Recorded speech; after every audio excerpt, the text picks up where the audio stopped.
Britain में लंबे समय से बाल शोषण गैंग के मामलों पर विवाद है। ये मामले एक संवेदनशील राजनीतिक मुद्दा भी रहे हैं। टेलफोर्ड, रोचडेल और रॉदरहैम जैसे कई शहरों में जांच के दौरान बाल शोषण के कई मामले सामने आए, जिसमें ज्यादातर अपराधी पाकिस्तानी मूल के थे। दुनिया के सबसे अमीर शख्स और अमेरिकी उद्योगपति एलन मस्क ने ब्रिटेन में एक राजनीतिक तूफान खड़ा कर दिया है। वो ब्रिटेन के प्रधानमंत्री पर लगातार हमलावर हैं।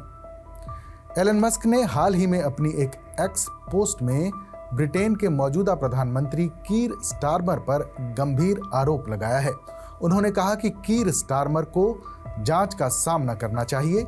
एलन मस्क ने लिखा, स्टारमर रेप ऑफ ब्रिटेन में शामिल थे जब वो 6 साल तक क्राउन प्रोसिक्यूशन के चीफ थे। स्टारमर को जाना चाहिए और उन्हें ब्रिटेन के इतिहास में सबसे भयानक सामूहिक अपराध में अपनी मिलीभगत के लिए आरोपों का सामना करना चाहिए।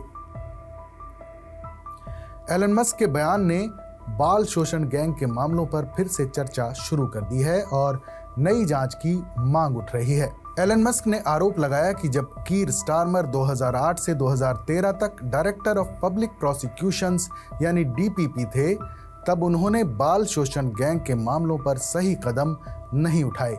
मस्क ने कहा कि स्टारमर के नेतृत्व में क्राउन प्रोसिक्यूशन सर्विस यानी सीपीएस ने रेप गैंग्स को खुली छूट दी, जिससे वो कमजोर लड़कियों का शोषण करते रहे। ब्रिटेन में गैंग रेप के मामले अभी सुर्खियों में हैं, खासतौर पर 1997 से 2013 के बीच रॉदरहैम स्कैंडल ने लोगों का ध्यान खींचा है, जिसे ग्रूमिंग गैंग स्कैंडल के नाम से जाना जाता है। हाल ही में कंजर्वेटिव पार्टी ने यौन शोषण कांड की जांच की मांग की थी, लेकिन लेबर पार्टी की सरकार ने इससे इनकार कर दिया था। साल 2022 में जारी हुई एक रिपोर्ट के मुताबिक इंग्लैंड के रॉदरहैम, कॉर्नवॉल, डर्बीशायर, रोचडेल और ब्रिस्टल शहर में साल 1997 से 2013 के बीच कम से कम 1400 नाबालिग बच्चियां यौन शोषण की शिकार बनी थीं। आरोपियों में सबसे ज्यादा पाकिस्तानी मूल के लोग थे। ज्यादातर लड़कियों को एक संगठित गैंग ने बहला फुसलाकर शिकार बनाया और उनकी तस्करी कर दी गई थी। सबसे पहला मामला रॉदरहैम शहर का था। इसके बाद जांच करने पर उत्तरी इंग्लैंड के कई शहरों में इसी तरह के और भी मामले सामने आए। गौरतलब है कि ग्रूमिंग गैंग स्कैंडल लंबे समय से ब्रिटेन की राजनीति में विवाद का विषय रहा है। इन मामलों में ज्यादातर अपराधियों के पाकिस्तानी मूल के होने की वजह से इसे पाकिस्तानी रेप गैंग्स भी कहा जाता रहा है। जांच रिपोर्टों में स्थानीय अधिकारियों और एजेंसियों की नाकामी सामने आई थी, जिसमें अधिकारियों पर नस्लवादी करार दिए जाने के डर से गलत व्यवहार को नजरअंदाज करने या कम आंकने का आरोप लगाया गया था। मस्क ने प्रधानमंत्री के साथ साथ ब्रिटेन के मंत्री जेस फिलिप्स की भी आलोचना की।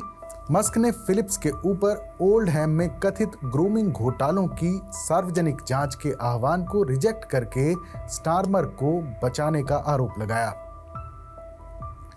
अब ब्रिटेन ने एलन मस्क को क्या जवाब दिया है, ये भी बता देते हैं। एलन मस्क के हमलों के बाद ब्रिटेन सरकार की तरफ से कहा गया है कि उन्हें इन मामलों को लेकर गलत जानकारी मिली है। ब्रिटेन के हेल्थ सेक्रेटरी वेस स्ट्रीटिंग ने कहा कि मुझे लगता है कि एलन मस्क ने जो कुछ आलोचनाएं की हैं वो गलत हैं और निश्चित रूप से गलत सूचना पर आधारित हैं। हेल्थ सेक्रेटरी ने कहा कि हम एलन मस्क के साथ मिलकर काम करने के लिए तैयार हैं। उन्हें अपने सोशल मीडिया प्लेटफॉर्म के जरिए इस गंभीर मुद्दे से निपटने में हमारी और दूसरे देशों की मदद करने में बड़ी भूमिका निभानी है। टेस्ला चीफ एलन मस्क ने शुक्रवार को ब्रिटेन के किंग चार्ल्स से संसद को भंग करने की अपील की है। उन्होंने ब्रिटेन के पीएम कीर स्टारमर पर आरोप लगाया कि 15 साल पहले जब वो पब्लिक प्रोसिक्यूशन के डायरेक्टर थे, तब वो रेप पीड़िताओं को इंसाफ दिलाने में नाकाम रहे थे। मस्क ने आरोप लगाया कि पीड़ितों के बार बार सामने आने के बाद भी कानून लागू करने वाली एजेंसियां और समाज सेवा करने वाले लोग इस मामले में सही कार्रवाई और बच्चों की सुरक्षा में लगातार नाकाम रहे। दरअसल ब्रिटेन में ग्रूमिंग गैंग्स का मतलब उन लोगों के ग्रुप से है जो बच्चों का शारीरिक, मानसिक और यौन शोषण करते हैं। इनमें ज्यादातर कम उम्र की लड़कियां होती हैं। ये अपनी बातों में फंसाते हैं, उन्हें विश्वास दिलाते हैं कि वो उनके दोस्त हैं। जब बच्चे उन पर भरोसा करने लगते हैं तो वो उन पर दबाव बनाकर, डरा धमकाकर उन्हें काबू करके उनका फायदा उठाते हैं। इन लड़कियों को पार्टी में ले जाया जाता है, शराब और ड्रग्स दिए जाते हैं, फिर उन्हें कई लोगों के साथ संबंध बनाने के लिए मजबूर किया जाता है। उन्हें शराब, गांजे और बाकी ड्रग्स की लत लगाई जाती है ताकि वो नशे में रहें और गैंग मेंबर्स की हर बात मानती रहें। ये लड़कियां समझ ही नहीं पाती कि उनका यौन शोषण हो रहा है। इनमें से कई लड़कियां मानव तस्करी का भी शिकार हुई हैं। जांच में ये भी सामने आया है कि इनमें से कई लड़कियां प्रेग्नेंट हुईं और उन्हें अबॉर्शन कराना पड़ा। कई लड़कियों ने अपने बच्चों को जन्म दिया, लेकिन वो इनके पिता का नाम तक नहीं जानती थीं। ये ग्रूमिंग गैंग्स पूरे ब्रिटेन में काम करते थे, लेकिन रॉदरहैम, रोचडेल और टेलफोर्ड में इन्होंने सबसे ज्यादा लड़कियों को फंसाया। जांच में ग्रूमिंग गैंग्स का कोई खास मकसद पता नहीं चला है। उनके काम करने के पैटर्न से ही अंदाजा लगाया जा सकता है कि वो कम उम्र की ब्रिटिश लड़कियों को फंसाकर पैसे की उगाही करते हैं, यौन शोषण करते हैं और प्रोस्टिट्यूशन में धकेल देते हैं। उनके अश्लील वीडियो बनाकर उन्हें ब्लैकमेल किया जाता है।